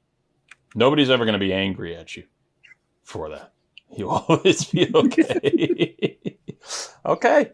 Well, now we have picked all the divisions. We have our division winners. We have, pretty much a whole slew of wild card picks here. We will get to our Super Bowl picks in a second, but I do want to give you a bonus shot here very briefly. Who you think the worst team in Saints. the NFL is going to be this year? Browns. I think Zoo and I are both on the Saints. Yeah. Okay. Saints. All right, perfect. And then Scott is on the Browns. You think the Browns? Okay. And Yeah. Luis, the Jets? They're just like the Giants. The defense is going to save the Browns. Give me the Dolphins. That's a good pick. Okay. So we're all safe, and our terrible Dolphins get Arch Manning. our top 3 picks in the draft next year will be the Saints, Browns, and Dolphins in some order. And that feels pretty safe. Now, in terms of any awards, we did pretty good predicting some awards last year between Scott and I. Are there any particular, we can go over quickly, any awards that you guys see, that you would like to make a early bet on right now with whoever our future betting sponsor is? Zoo, do you have anything for MVP, Offensive Player of the Year, Defensive Player of the Year, Rookies of the Year, Coach of the Year, or Comeback Player? No real thoughts. I'm just going to throw a random guess of a running back being the Rookie of the Year. I like it. Ooh. I like it. Bill Krosky Merritt from Washington. Marion Hampton, Austin That'd be Jeffy. great. I like Washington's one for that. Luis, do you have any quick award predictions? I don't know. Ben Johnson wins Coach of the Year. Takes the fucking Bears to the playoffs. Yeah, that's what I was talking about earlier. That's what we're talking about. Still fuck the Bears. Dan Quinn. Jordan Love MVP. Scott, I think you were on the Jordan Love MVP train last year. What do you have Last this year year? I was. Regular season MVP is going to be Baker Mayfield. The future Super Bowl winning Baker Mayfield. Nah, he's not going to win the Super Bowl this year. He could. Who knows? Well, give me MVP. Offensive Player of the Year, give me Lamar Jackson. You're going to have quarterbacks going back-to-back on that. And then I'll even go deeper with that. Give me Micah Parsons for Defensive Player of the Year. And then also his rookie alma mater mate, Abdul Carter there at the Giants. Give me Defensive Rookie of the Year with him. Cam Ward. I feel he's probably one of the more heavier betting favorites for Offensive Rookie of the Year because there's really no other option there in Tennessee. They got to go through him. I already gave you my Coach of the Year prediction with Sean Payton there in the Denver Broncos. Comeback Player of the Year, that's kind of an interesting one because, you could see CMC, you could see Aiden Hutchinson up there. JJ I like McCarthy, I don't think JJ McCarthy even warrants a Comeback Player of the Year. He didn't play last year. You came back. Good job. Right. But if Luis's prediction of the Jacksonville Jaguars pans out, I could see Trevor Lawrence maybe. Maybe he has a betting favorite there. But I think Comeback Player of the Year would probably go to Aiden Hutchinson there in Detroit. I like that. And yeah. Give me Maga Sauce for Defensive Player of the Year. Shout out Maga Sauce. I've got Joe Burrow for MVP because I've got him taking I got the Bengals making the playoffs, and the only way they do that is through a Joe Burrow MVP level performance, as we've seen. I also have love him running back 30 yards again. That would be not ideal for my predictions, but I've got Lamar Jackson winning Offensive Player of the Year. I'm playing it safe with TJ Watt at Defensive Player of the Year. I think the defense is going to be part of that team. Offensive Rookie of the Year, I'm with Scott. I got Cam Ward. And defensive player of the year, I have Will Johnson, corner from the Arizona Cardinals. I've just been hearing just how much he's been excelling with that team. Coach of the year, going with Dan Quinn, our hero, our savior, our general. Wow, surprise, surprise. It's going to be a tie, actually, because people are going to be like, yo, Cliff Kingsbury is this good. We're going to give him coach of the year, fuck assistant of the year. We're going to throw him up there just so he walks Listen, up he's gonna coach himself and do another head coaching job somewhere after this year. And you know what? He'll be back after he stops getting paid by the Cardinals. And he'll be back in 2 years. And he'll be back forever, just like Josh McDaniels with the Patriots. And then Aiden Hutchinson, I also have for comeback player of the year as well. That feels pretty safe, should he stay healthy. So now our almost creme de la creme of the picks here. We have our Super Bowl predictions. So we've got you got your wild card picks, you've got your division winners. You can just skip through. We don't need to know how it plays out, but who are you guys going to have winning the Super Bowl? For me, I am almost halfway with my pick from last year where I think I had the Rams beating the Ravens to win the Super Bowl last year. This year, I've got Baltimore making it again, and I have the Baltimore Ravens beating the Detroit Lions in the Super Bowl this year. That's right. I have the Packers winning their division, but the Lions will get focused and they will get shit right in the playoffs and get hot at the right time, but they're going to come up short to what I think is I think is a ways up the best team in the NFL in Baltimore. Just on paper and coaching, everything. I think this is the year they finally put it together, and Lamar gets that ring. Zoo? I struggle to come up with two teams to play in the Super Bowl, so I'm going to go with the two teams that America wanted to win their respective conference championships last year. We're going to take the Bills and the Commanders to the Super Bowl. Yeah. With the Bills being more likely to take it. Okay. All right. Luis? All right. I'm going to go with the Detroit Lions at plus 1,000 to make the Super Bowl. I like. And the Baltimore Ravens at plus 700 to get there. So I like Detroit, Baltimore this year. And I'm going to go with the Detroit Lions. Okay. Baltimore. Nothing but grit. Detroit Mega Bowl. And then real lunch pail team.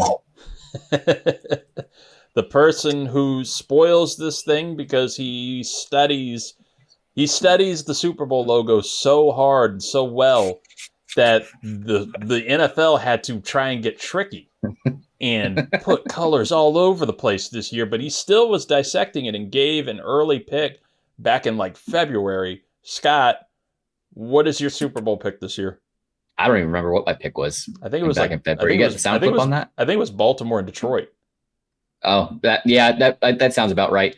And you know what? I would be okay with rolling with that, but I'm not going to make a last-second pivot.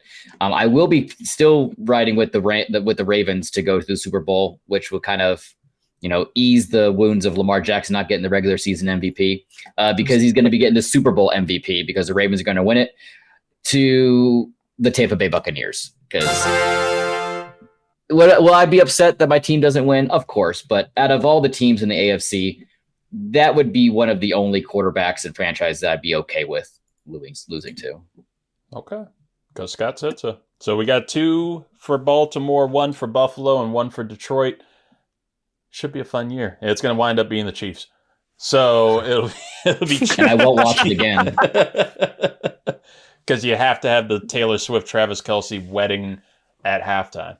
That's what. Listen, even the Chiefs don't go. Taylor Swift's going to be out there for the halftime show, and we're all going to have to deal with it because what would get ratings just absolutely just through the roof for an NFL halftime show than Taylor Swift at this point in San Francisco? But the halftime performers don't get paid, right? Like, no, and I think that was one of her demands. Was like, yeah, she wanted to get paid. which is They're gonna crazy. budget. Listen, if anything that I know in this world, the world revolves around Taylor Swift, and they'll figure a way out to get her on that fucking stage. I'm gonna throw my phone through the TV. Well, don't throw. Which of us is most overly optimistic about our team's chances? Me. Probably me. I don't know. You put the hat back on, and you were already like we bullied you into being a Jets fan again. So, I gotta throw my hat against. Honestly, I don't know. I considered becoming a Chargers fan because I don't understand why a lot of the San Diego people stop being Charger fans when they move like an hour and a half away. Like I root for the Jets and they play in New Jersey, so I don't, so. But no, I gotta, as much as I hate the way that's run like a poverty franchise, I gotta roll with them, And they're bringing their jerseys back. Before Josh Harris bought the Commanders, before everything went down with Snyder, I got this close to becoming a Chargers fan simply because of their uniforms. I love because your mom was a Chiefs fan. Yeah, that too. And I'm glad I didn't now because I just saw the breaking news alert that the Chargers have released Taylor Heineke. So they can yeah, you deserve Eastern stick. Who that you have seen get released? Do you hope your team picks up? Honestly, now Heineke. I would like him as a third string quarterback just for the fun, just for the hell of it. Be worse than Josh Johnson and Sam Just Hartman. for the memes. Yeah, I'm down with that. We'll see how it goes, and everybody's going to know by this point. And so, folks, we have our Super Bowl picks, we have our division picks, but it's not over. That's right. The Glaunch Show isn't quite over because we brought something back this season. We didn't do it last year, but we did do it the year before, and this year it's even more concise. There's even more to choose from. There's even more hell for us to endure. That's right. The Bucket of Teams is back. Oh no, I forgot. It's back for the Glaunch Show. Yeah, that's right. Get some music on you for it that you got to get groovy to. Because what's going to happen is we're going to pick a team from this bucket, and I'm not going to be looking. I'm going to be looking straight at the camera as I rummage through and get you that ASMR sound of rummaging. And we're going to pick one of these little cuties. One of the little cuties out of here and everything that represents the team that you're going to be rooting for. Zoo, Luis, and Scott will have to root for this team for the year to at least be 500 or better. But we can't really do 500 anymore in the NFL. So you're just rooting for a winning season or a tie somewhere at some random point. Can you take out all the Cowboys players from there, please? There's only one Cowboys player. In fact, there's only 24 teams. There's only 24 teams in here. Washington is not included this year. So what's going to happen is I will pick a team for you, and I'll give you a chance. You either keep them, or I put them back and rummage again, and then that second one will be your final choice. And you need them to have a winning record, because if they have a losing season, everybody that has a team with a losing season will have to fulfill the punishment, which is doing a live stream from a Waffle House. We're going to be doing a live stream show from a Waffle House or whatever your equivalent is over there, Luis. I don't know if you all have... Denny's is an equivalent. Whatever your scummiest breakfast I'll ask joint is. ChatGPT. Yeah, whatever the scummiest breakfast joint is out there. Do 12 hours from there or eat 12 waffles. Whatever comes first, and you're just going to be doing sports talk as you're going through it. And you eat a waffle, that takes off an hour, and I've learned that shit is tough. Those waffles are tough. And if you throw up, that doesn't count, man. You still get your hours, but you got to get through those waffles. So just hope for a winning team. All right, hope for a winning team, and that's what we'll do. So does anybody want an hour a day? I'm not sitting in one Waffle House for 12 hours. You can do a sports show for an hour a day from the Waffle House. Hopefully, we could all get there, and we just go to the Waffle House together for 12 hours. Hey, according to Reddit, Luis, one commenter described this restaurant. It's 24/7. Food is just how you'd expect it to be, and you can expect a show on the weekends Rutford's has grits, and they are decently similar to Waffle House. You can get plates very similar as well. So I don't know if you're familiar with Rutford's. Yeah, Rutford's. Fucking JFK ate there once.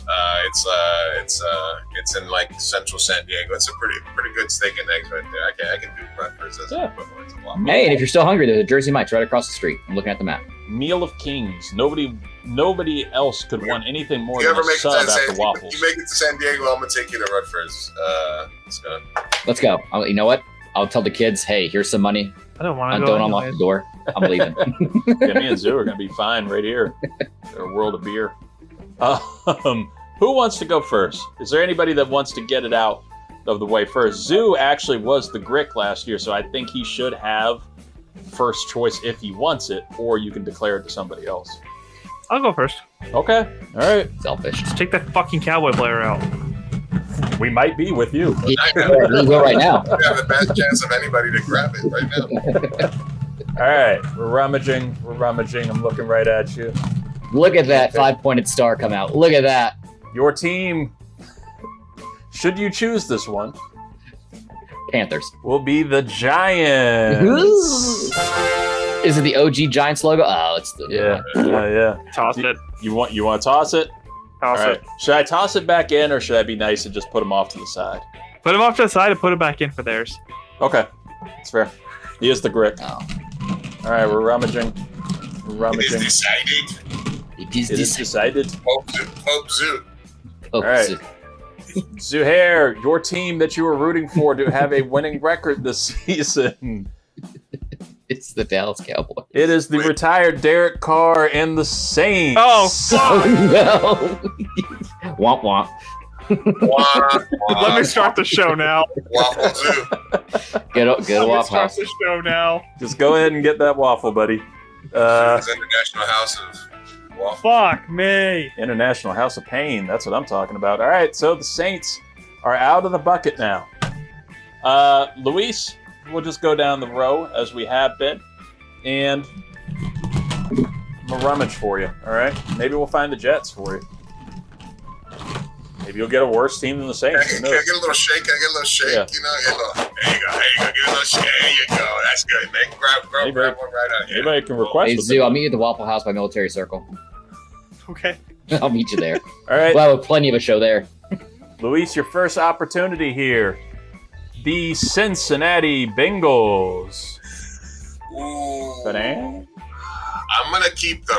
I'm gonna fucking just say roll it. I'm rolling. There goes Joe Burrow's ACL. There's, I'm rolling with Cincinnati. Who's the backup? I think still. Ooh, that's a Jake, good question. is it still Jake Browning? Hold on, I'll tell you in a second. I think that was him. It is Jake Browning, Okay, out of University of Washington. gonna be a Jake Browning fan. Browning. Soon to be Jameis Winston. All right, Bengals and Saints are off the board. Scott, The Bengals. would you like the next one, or should I take it? What do you want? You know what? It's your show. I will go first. Okay, all right. You want to rummage like that, or you want to? Wait, What? Did have to think about that.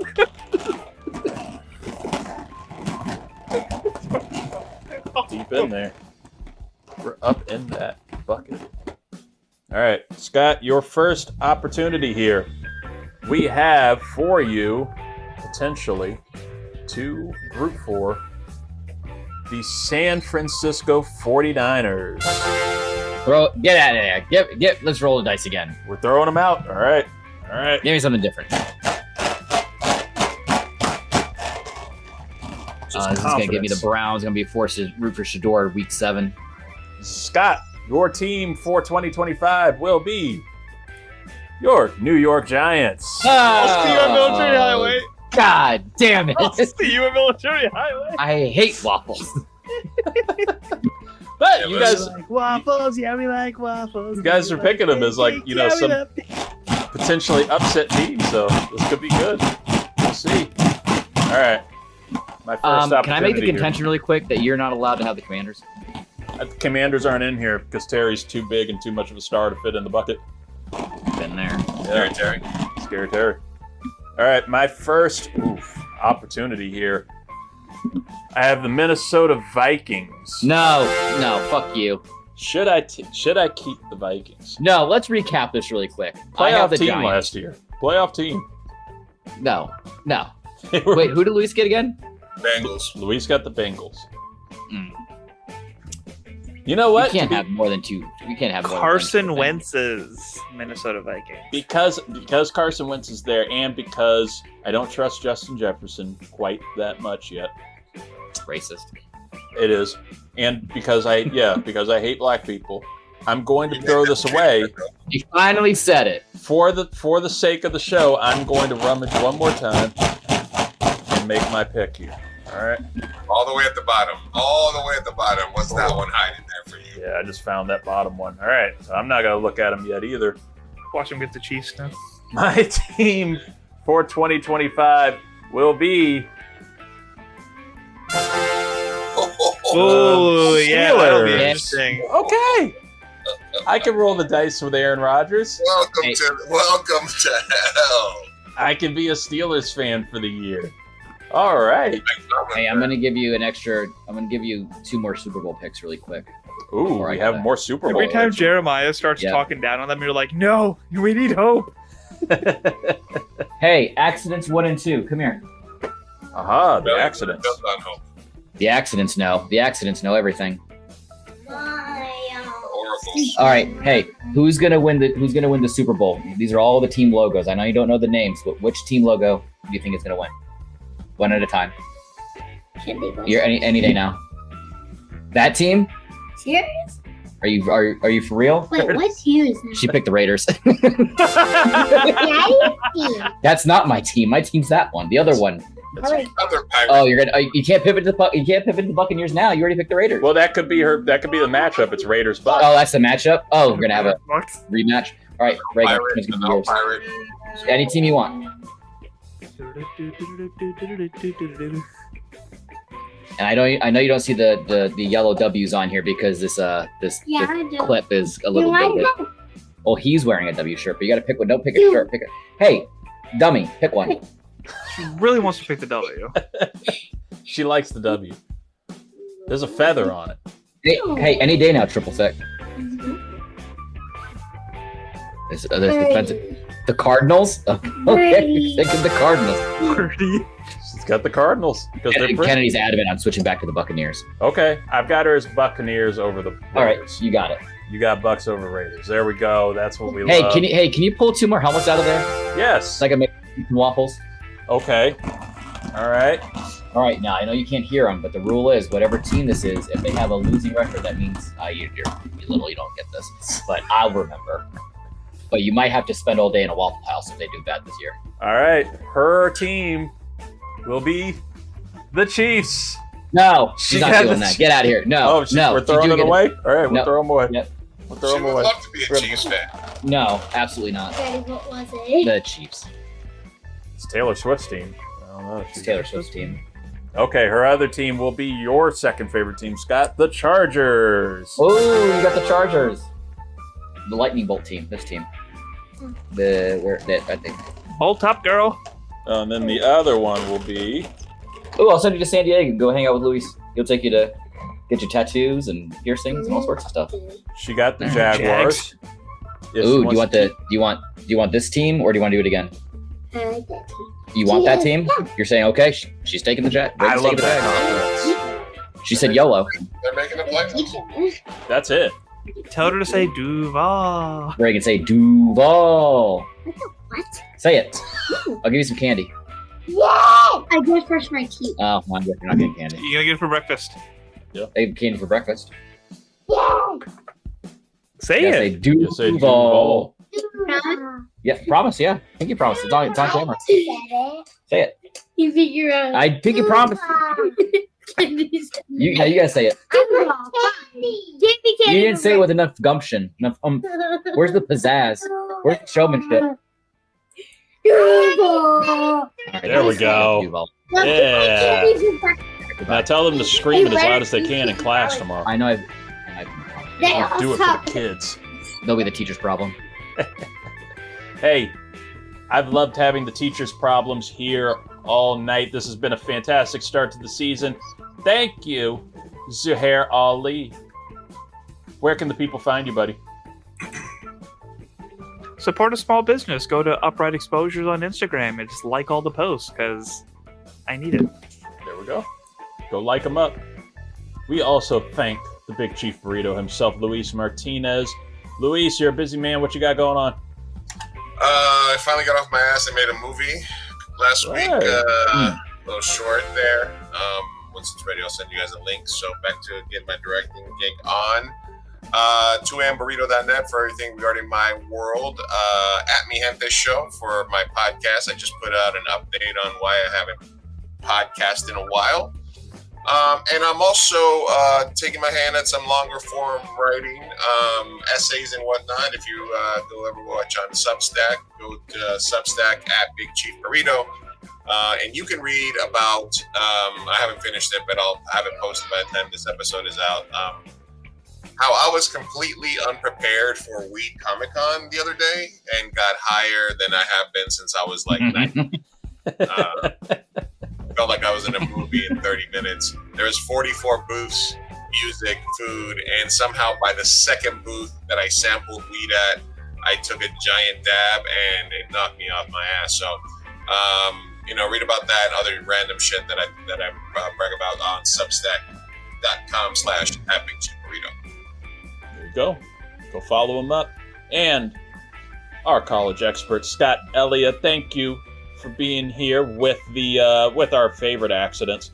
What are you looking forward to with everything coming up, Scott? We had the week 0 games there in college football world. It was a barn burner of a game again in Ireland with Iowa State and Kansas State. Of course, Iowa State winning 24-21. But now we're getting into the week 1 games, and it's going to be a great Saturday in the college football world. Check any kind of major updates and things of that nature there on the Instagram page at 323 College Shame Day. And maybe we'll drop a podcast episode every once in a while. Your boy's busy. We heard. Thank you for being here. And thank you all for listening. Thank you all for watching. We're going to have a fun season. We're going to have an exciting season. We will get our guest pickers. We've got plenty of our usual friends who will be coming back to make some guest picks, but you will also be getting your Ricks versus Gricks back. It'll be there every Friday. We'll be going through those games throughout the season. We'll see if Zoo goes for a three-peat. It's never happened in the history of Ricks versus Gricks. Zuval. ChatGPT, I'm coming. Hold on, I got it. Better be Burger King Gold.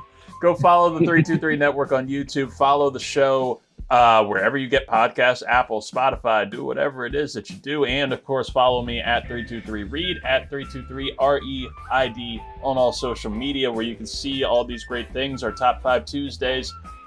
And we're gonna be having a lot of fun. Travis Byram will be back to talk movies and the upcoming Oscar race fairly soon. We'll be having Angela Panegua talking Love Island to give you that recap. We'll also be going down to Richmond to be talking to Delegate Josh Cole, who will be making his return to the show to, we'll talk some politics, but he really wants to talk about Marvel. And we need to get some of those updates in there. But we will be getting to the state of the world, too, because we cannot ignore our shit shows that are happening around us on a daily basis. But we will also be giving you plenty of entertainment, plenty of fun, plenty of distractions, and, of course, football. So, we are happy to have you for Season 5 of the 323. In the meantime, folks, stay safe. We'll talk to you later.